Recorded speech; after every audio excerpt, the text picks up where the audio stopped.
Now we're going to talk about what the non-performing standards look like and how we can utilize them the best way possible in our orchestra classrooms.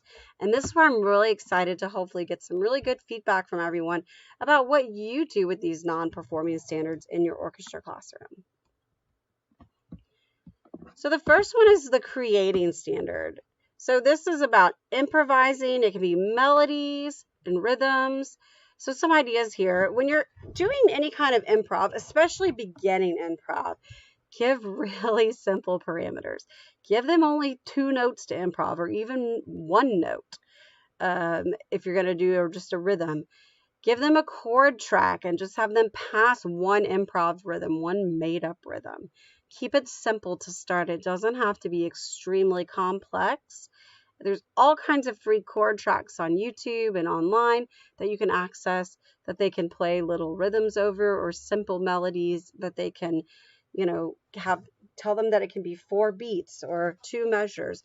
But keep it simple when you're doing improv. You can also do improv with clapping. You can do improv with percussion. There's lots of options out there for us to do improv, but keeping it simple, I think, is just the easiest way to start. So composition is one that a lot of us like to do at the end of the year when we're sort of in that lull after our spring concerts, but it's great to just throw it in anytime. Again, giving some really clear parameters, really focused instruction, a limited pool of notes, limited rhythmic range.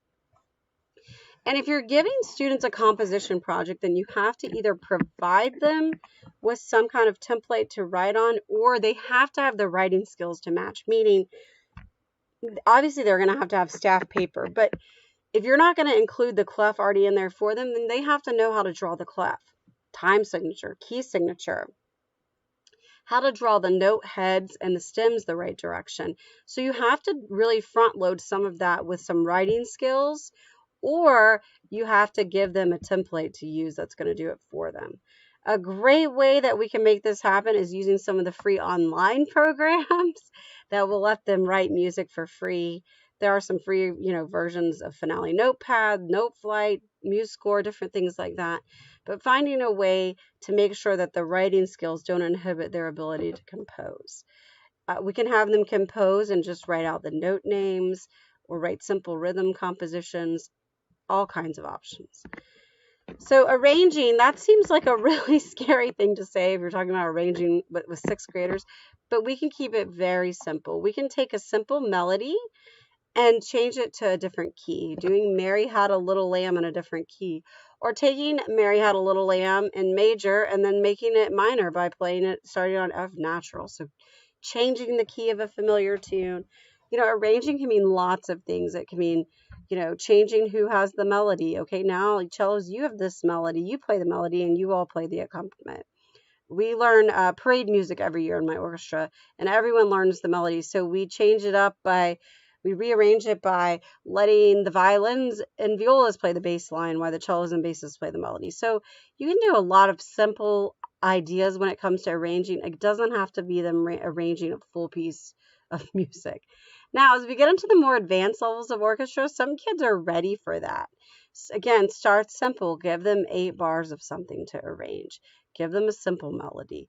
And again, they're going to have the writing skills to do that if it's going to have to be something they're going to write out on staff paper or on a digital platform. And then under the creating standard is not only improvise, compose, and arrange, but it's that they share their experiences, or they share their improv or their composition. And then they go back and refine it if it's something that they can go back and redo. Really, that's part of the process, is them doing it in front of each other, sharing what they've written, performing what they've written. And then using a rubric generated by the teacher to evaluate. Now, as it gets more advanced, they actually ask that students generate the rubric. You're always going to have to scale these assignments based on the level of students that you have. If you have a room of 6th graders, they're not going to arrange, Brahms' Lullaby, but maybe they can do a simple arrangement of Violin Cabbage Down. All kinds of options there. So here's an example of a composition lesson.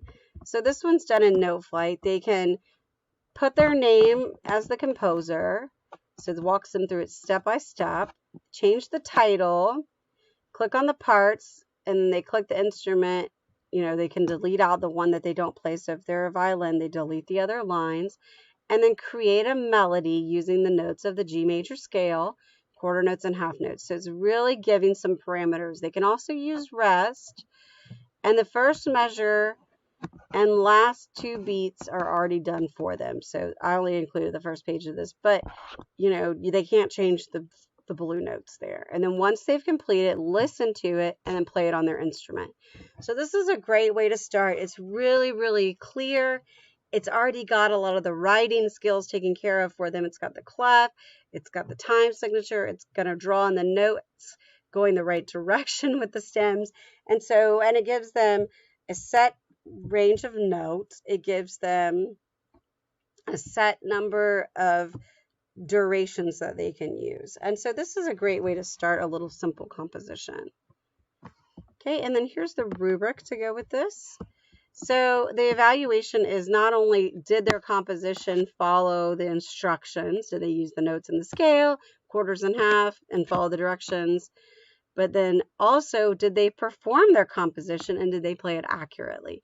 So it's doing both things that are mentioned under that standard.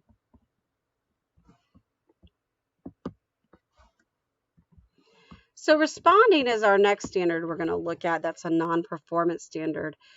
So listening journals or listening guides to pieces of music that you want students to learn about can be a great way for students to respond. Self-evaluation and peer evaluation, again, really listening critically and evaluating performances of either their own playing or of the group's playing using the GMEA rubrics can be really helpful, or your own generated rubrics. Students can generate rubrics. Playing games with intonation, meaning, there's all kinds of free online games that they can play to ear train.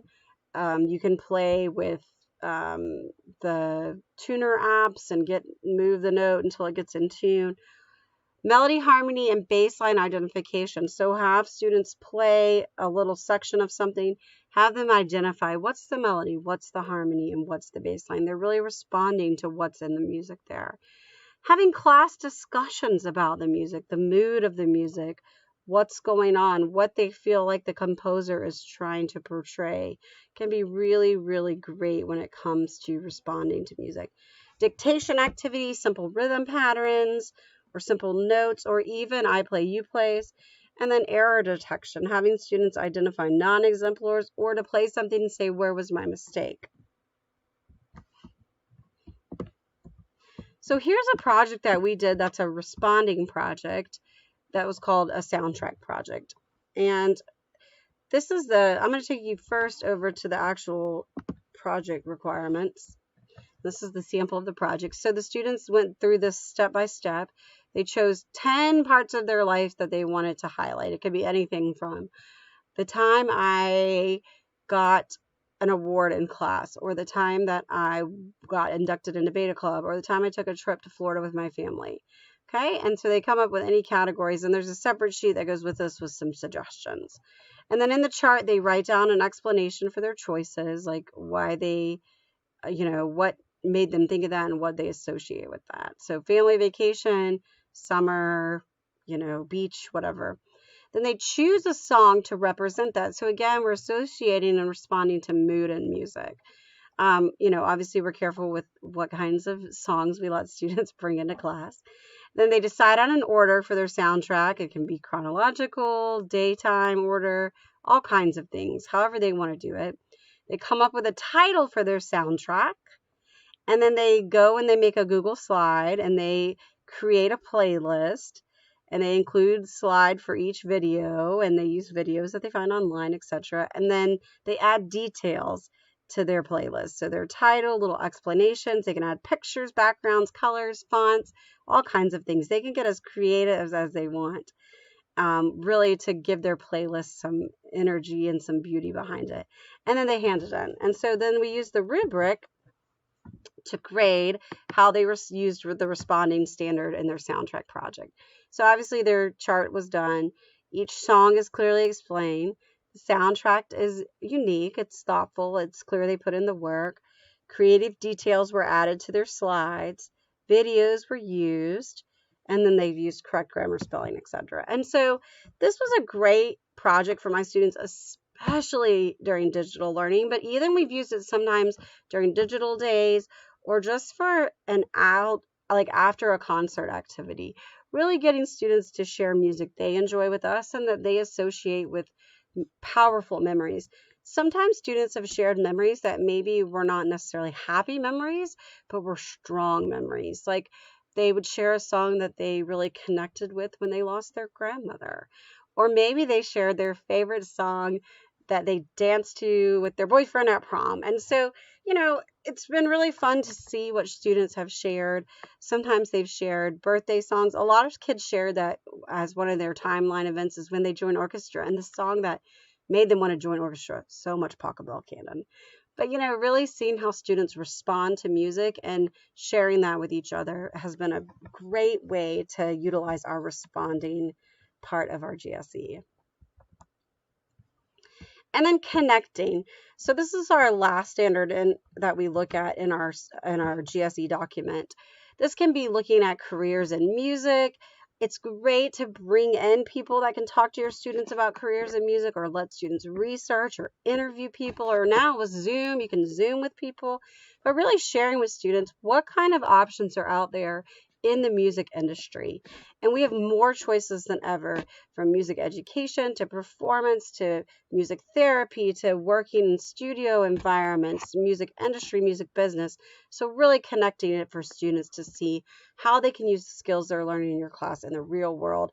And not just those soft skills we sometimes talk about, like teamwork and all that, which are super important, but the actual musical skills. Cross-curricular lessons. We have so many opportunities in music to connect to other subjects, whether it's history, for what's happening at that time in the world. What was happening when Tchaikovsky wrote the Serenade for Strings? That was written just a little after the Civil War. And so making that connection for students, what does sound look like when it's translating to physics? Looking at things like musicals, ballets, operas, film scores, so connecting music to other arts disciplines. It's really great for, us to connect with our theater teachers, our dance teachers, our chorus teachers, and work together and put on some productions and really give students those experiences. Pop music, as much as some of us dread doing pop music with our students, or film music, such a great experience for them to see it in the real world and see how much music affects their life. Sharing music with students from a variety of cultures and backgrounds. It's really important that our students see and hear music from a variety of cultures, a variety of composers, and a variety of backgrounds. So many times our students hear music from people that don't look like them, and we want our students to see and hear from composers and from voices that look so much like their communities. And so many of your students play cultural instruments. It's great to have them bring them in. We've had students bring in sitars, traditional Korean and Chinese instruments. We had an erhu player come. So all kinds of things that you can do to share cultural and instruments as well as cultural music. Programming for your ensemble, really culturally responsible, can be very, very impactful for students. And really representing that wide range of artists and performers and composers. Even starting as simply as just showing your students some videos out there of different types of musicians, and don't just do it during Hispanic Heritage Month or Asian and Pacific Islander Month or, Black History Month, but really throughout the year, exposing our students to artists from across the world all the time. Really a great way to connect music for them. So here's an example of something we've done looking at the physics of a string instrument. So with high school students especially, so many of them are so good at science, and they take so many AP sciences and AP physics.